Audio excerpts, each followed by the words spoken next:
في يوم خرج جحا وابنه والحمار في طريقهم للسوق، وكان جحا مركب ابنه على الحمار وماشي هو جنبه.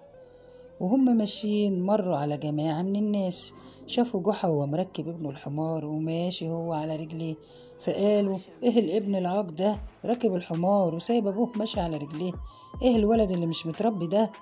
فكر جحا شوية وشاف ان كلام الناس صح، نزل ابنه من على الحمار وركب هو مكانه وكملوا طريقهم.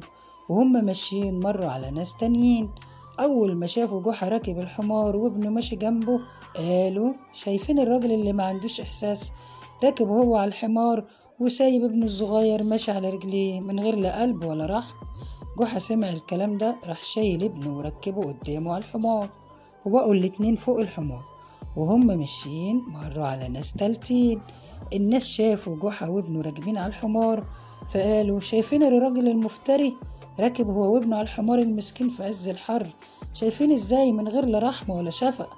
ولما سمع جحا الكلام نزل هو وابنه من على الحمار ومشيوا على رجليه، والحمار مشي فاضي وكملوا في طريقهم.